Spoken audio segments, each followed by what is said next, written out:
అనగనగా ఒక విశాలవంతమైన అడవిలో ఒక చిన్న చీమ మరియు ఒక ఏనుగు నివసించేవి. ఏనుగు చాలా శక్తివంతంగా, గర్వంగా ఉండేది. చీమ శారీరకంగా చిన్నగా ఉన్నా శ్రమ పడుతూ ఉండేది. వీరిద్దరూ శారీరకంగా భేదాలు ఉన్నా ఇద్దరూ స్నేహపూర్వకంగా కలిసి ఉండేవారు. ఒకరోజు మధ్యాహ్నం చీమ ఆహారం కోసం ఒక పెద్ద నది దగ్గరకు వెళ్ళింది. ఆ నది చాలా స్వచ్ఛమైన నీరుతో వేగంగా ప్రవహిస్తుంది. ఒడ్డున నడుస్తున్న చీమ కాలు జారి ఆ నీటి ప్రవాహంలో పడిపోతుంది.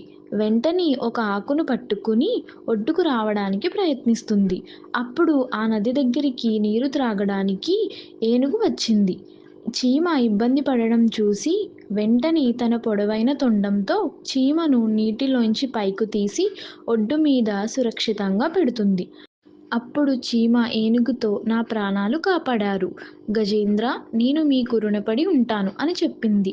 అప్పుడు ఏనుగు నవ్వుతూ "నీలాంటి చిన్నవాడు నాకు ఏ విధంగా సహాయం చేయగలడు" అని ఎగతాళిగా మాట్లాడుతుంది. చీమ చిరునవ్వుతో "మీకు తెలియదు గజేంద్ర, చిన్న జీవులు కూడా పెద్ద మార్పును తీసుకురావచ్చు" అని అంటుంది.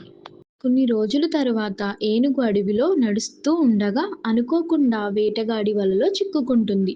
ఎంత ప్రయత్నించినా ఆ వల విడిపించుకోలేకపోతుంది. అప్పుడు ఏనుగు పెద్ద శబ్దంతో సహాయం కోసం మొరపెట్టుకుంటుంది. ఆ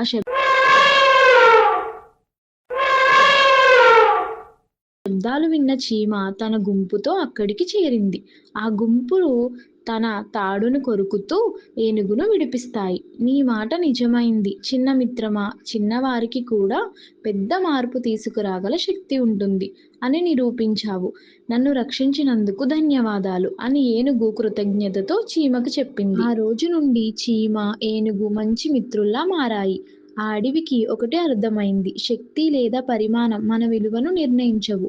సహాయం చేయాలన్న మనమే నిజమైన విలువ అని. ఎవ్వరినీ చిన్నచూపు చూడకండి. ఎవరి ఉన్నతను వారు పరిమాణం ద్వారా నిర్ణయించలేము. ప్రతి ఒక్కరికి విలువ ఉంటుంది.